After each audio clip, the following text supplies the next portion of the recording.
Hello, welcome to the show, and thank you so much for clicking on this. In case you're new here, very special welcome to you. In case you're not new here, very special welcome to you as well. Be sure to click the subscribe button down below and the notification bell so that you don't miss any of the goodness that constantly lives here. Okay. So, how we treat each other is always going to be an elephant in the room, whether we like it or not. And the death of George Floyd has finally brought us to that table to have that conversation once more about how we treat each other based on the color of our skin and based on where we come from, with the hope that this time we leave the table with stronger determination to treat each other better, because we're always going to be different. So, his death has been interpreted. His death has been interpreted in different ways, in different countries, according to different contexts, of course. For us in Cameroon, we are predominantly black, and a lot of discrimination here would translate into tribalism, would translate into ethnicity. So there are 280 ethnicities in this country. Let me say it again. They are over 200. Yes, that's the correct estimation because there are more. There are over 280 ethnicities in this country. Yes, we say good morning in over 200 different ways. And over time, that has become more reason why we hate each other instead of loving each other. That and more. How do you behave when you meet an albino? How do you behave when you meet somebody that is fair skinned or somebody that is dark skinned? How do you behave towards somebody that is white or Hispanic or Caucasian vis-a-vis how you would behave towards somebody that is black or exactly like you?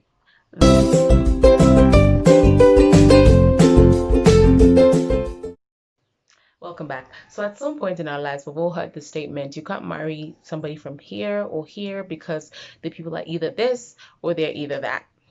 It's something that I like to personally call the introductory statement into the famous essay of what is wrong with everyone. So discrimination that comes from ethnicity here exists in different forms. So there is the regional level or the regional form of it. So there are 10 regions in this country, right? Two of these regions are predominantly Muslims. The another two of these regions are Anglophones, and the other six, sorry, are predominantly Francophone regions.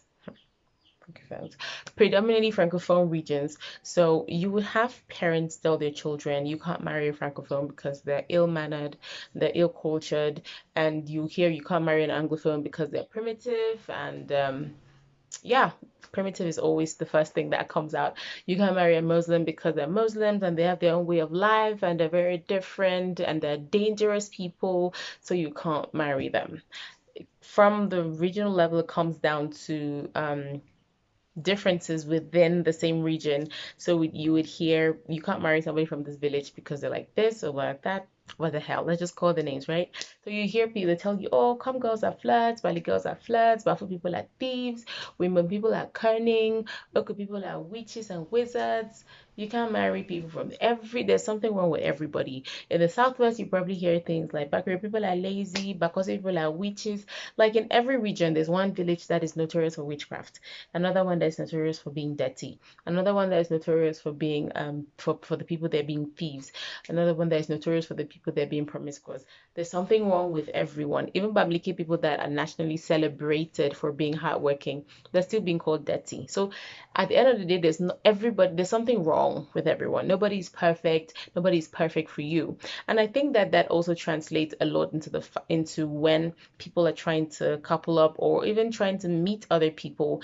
There's always this thing at the back of your head that these people are like this, these people like this, these people like this. So it kind of makes you have already internalized that nobody is good enough for you, which for me adds a lot more pressure in our interpersonal relationships, be it intimate or colleagues or all of that. Yeah, in workspaces, it's very common to find camps of people that come from particular villages not liking the people that come from this village.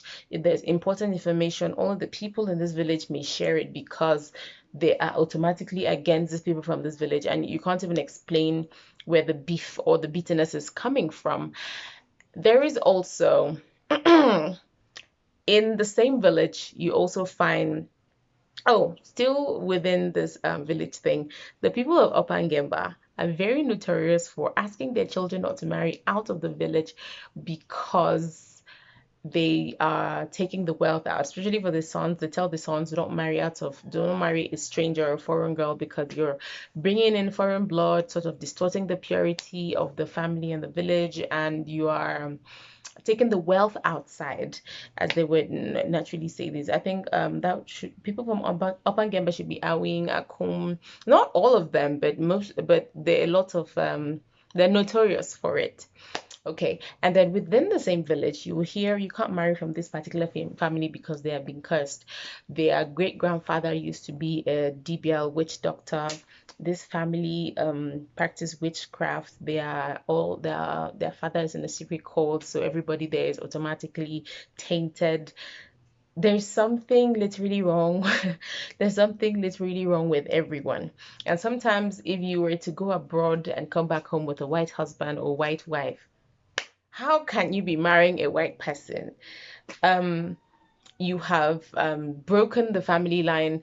You hear a lot of statements like that. Now, let's be honest. I think that our generation, like this generation's grandparents, our grandparents had terrible experiences in each other's hands, especially with the Southwesterners and the Northwesterners. Our grandparents lived and worked in each other's region, and you would hear stories like from the Northwestern parents. You hear stories like the Southwesterners used to tell us that no matter how long a fish stays in water, it can never become, no matter how long a stick stays in water, it can never become a fish.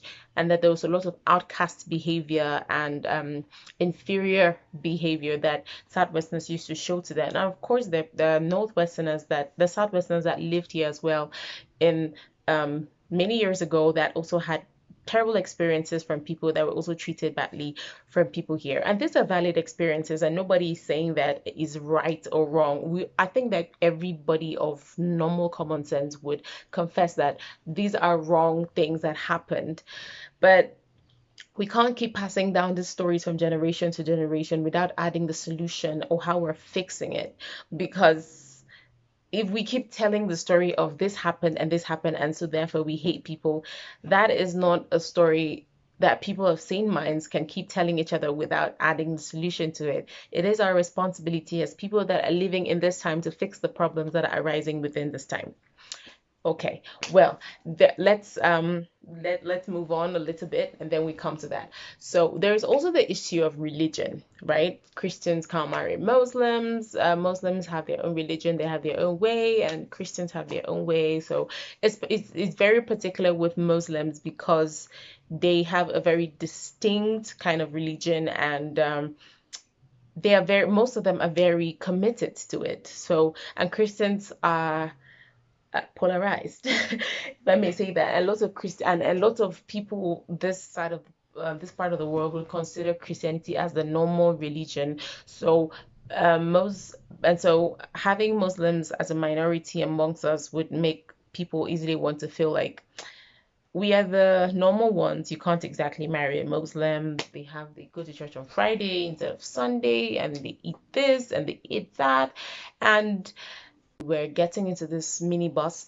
We had to travel to a certain village, and the driver asked the bus conductor, like, what we fondly call motor boy, like, how many people in the city were down, like, how many passengers are still outside?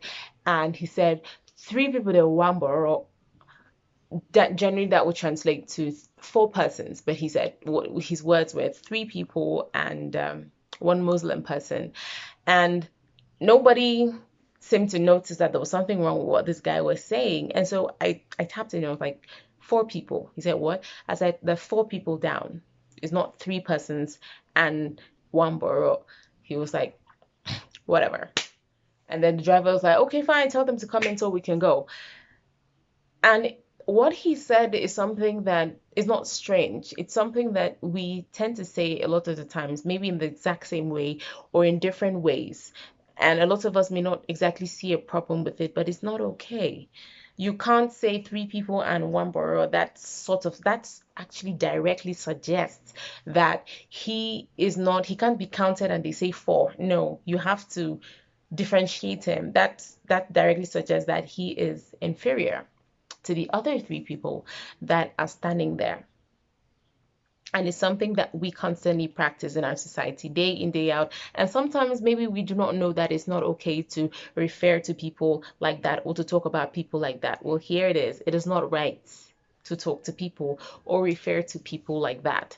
There is also um, discrimination in interpersonal relationships, especially in relationships that are interracial. So, there is, of course, the event of white people marrying black people, right? Let me just use a man here for the sake of conversation.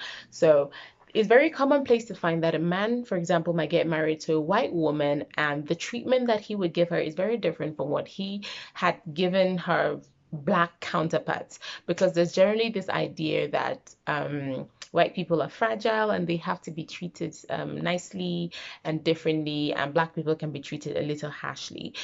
This is a friend, Winnie Kamal. She's actually a designer, fashion designer from Cameroon.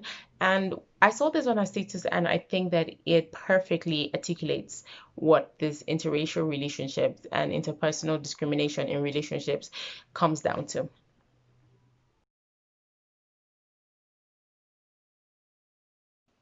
So you heard her. What do you think? I totally agree, Winnie. I totally agree. And I actually think that this is a very perfect example of the kind of relationships you may easily find between people that come from two different races, especially when it comes to black and white. Which brings me to the next point of discrimination that stems from interpersonal relationships. But this time, both of you can be black or Africans or, yeah, from Cameroonians or from the same race and tribe. But the fact that you are fair skinned makes people to want to treat you in a nicer, more fragile way. A lot of men that are honest to themselves will tell you that there's generally just this tendency to treat girls that are fair skinned in a nice way, treat them like they're eggs, like they can actually break, and then dark girls may not exactly get the same kind of treatment. Have you ever really asked yourself what is really the underlying reason behind why a lot of women are engaged in bleaching their skin? There is the notion that when you're fair or when you're fair skinned, when you're yellow, you're more beautiful than you are when you're black. And women, of course, see how the fair people are treated, and they want that. I mean, everybody wants to be treated nicer, right? And it takes a very high form of self-esteem to tell yourself that you're going to stay black no matter what keeps happening to fair skinned people, because we're actually living in a time where a lot of people are fair skinned, a lot of people are bleaching their bodies, and they're telling you that they do not exactly regret it, especially for those that did it the right way, because sometimes these things can go wrong. But for those of them that, came out nicer because of it, those of them that are getting more compliments because of it, they're really telling you, and sometimes even in the media business, you get statements like, you should brighten up a little.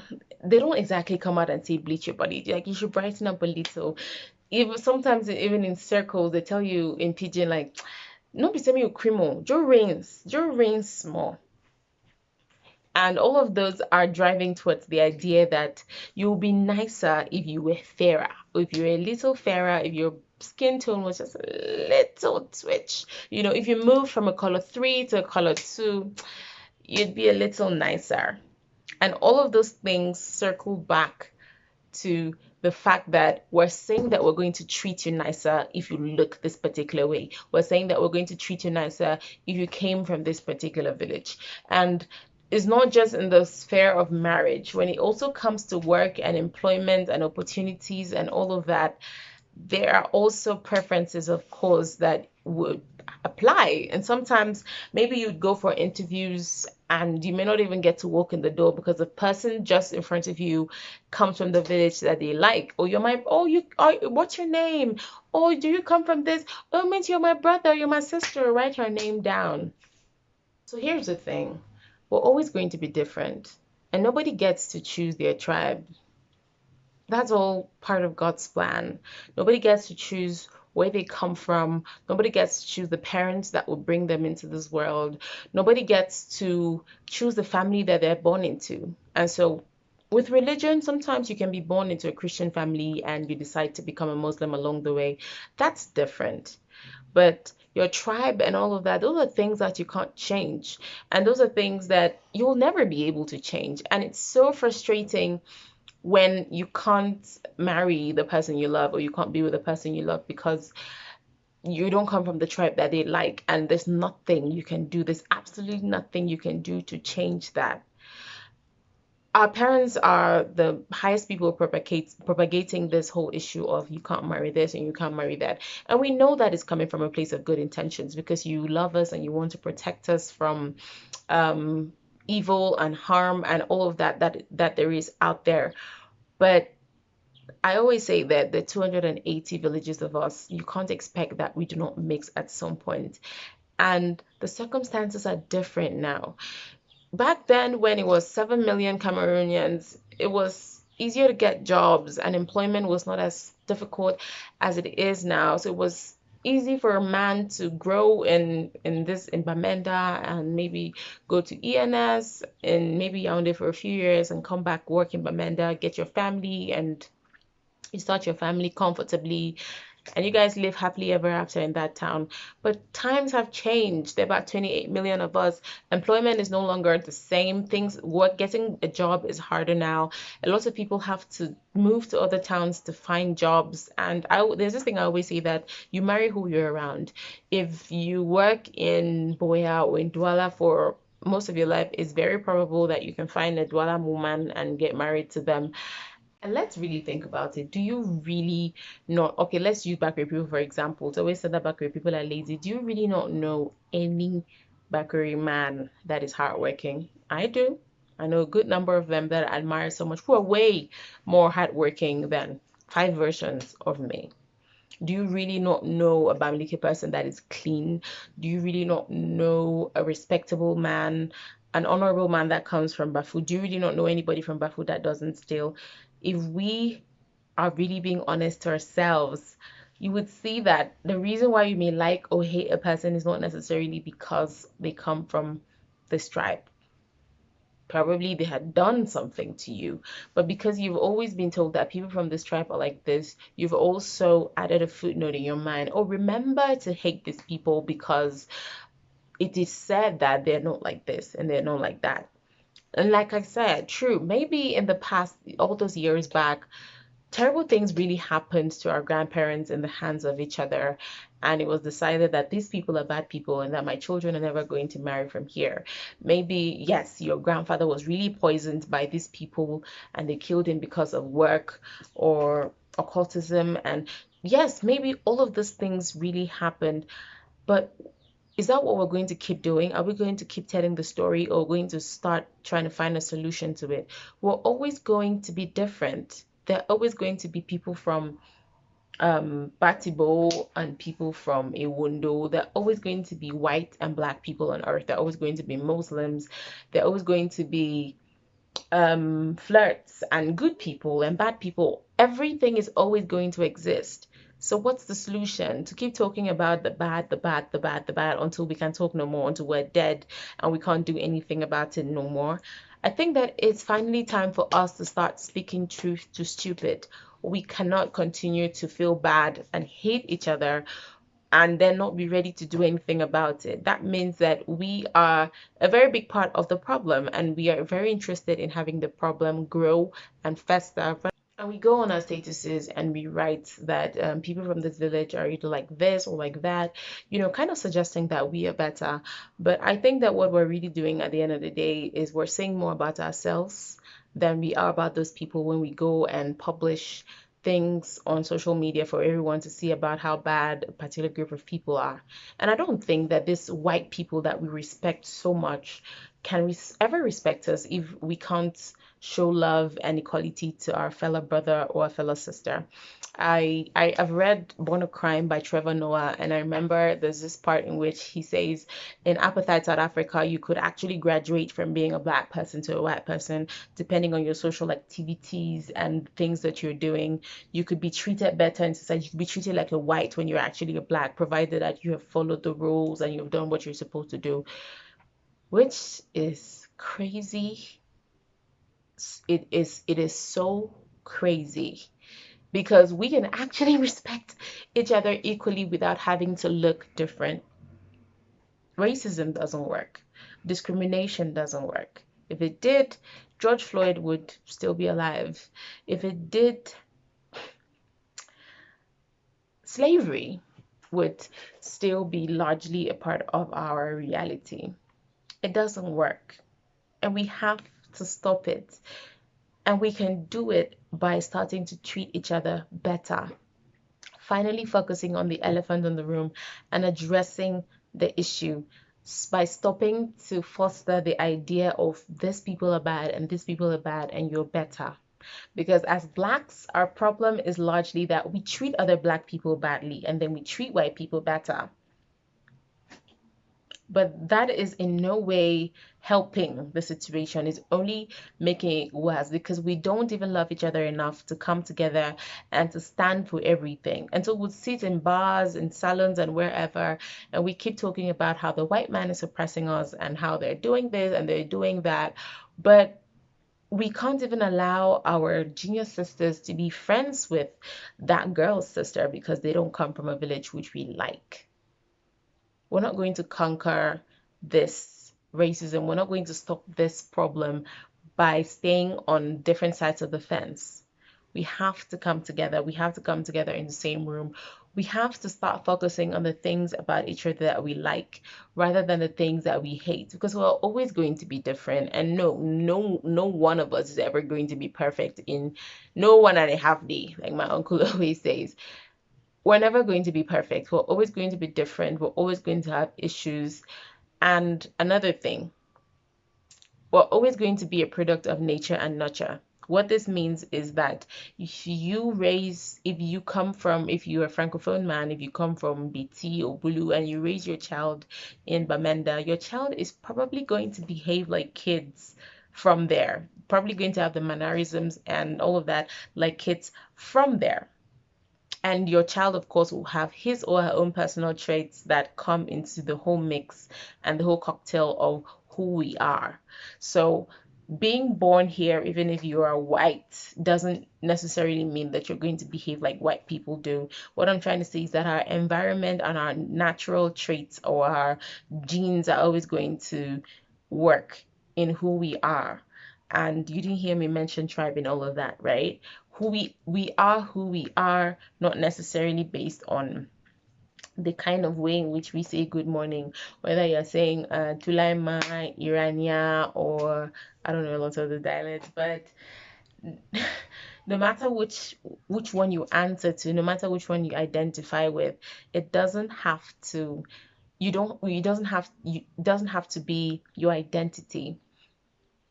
And in this case, I'm using identity to mean the bad things that we say that these people and these people do. It doesn't have to be who you are. Just because people from Bafuda consider us thieves doesn't mean that you're a thief simply because you come from there. We have to look at people beyond tribes. We have to look at people beyond gender. We have to look at people beyond color and really look at people for who they are. And who people are is colorless. Who people are is tribeless. The attitudes we have are not in the box labeled color, ethnicity, Bayangi, Bakari, Bakosi, Basa. They're not labeled like that. I think that coming together, I think that loving each other more, I think that bonding over our differences is something that we can actually do. Because discrimination has simply not been working. I have been a victim of it. You have been a victim of it. Everybody has been affected by discrimination, and it's simply not working. So we can try the nice thing. We can be nicer to each other. We can be kinder to each other. So I don't want you to just watch. I want you to actually watch and decide to be nicer, to actually allow yourself to discover how nice a person might be and forget about the impressions that you've been told or you might have of them. So thank you so much for watching. And hey, guess what? We finally got to 100 subscribers. Oh my goodness. I can't describe the feeling to you. This camera can't translate the feeling to you. I would tell you, but this corona. But seriously, it is really a wonderful feeling, and I am so happy. And you made it possible because you watched, and I am begging you to keep sharing this video so we can take it from 100 to 1,000. So thank you so much for watching. Keep watching. Make sure you're subscribed. Make sure other people have subscribed. And let us keep the fire burning until we get to the next goal of 1,000. 500, then 1,000.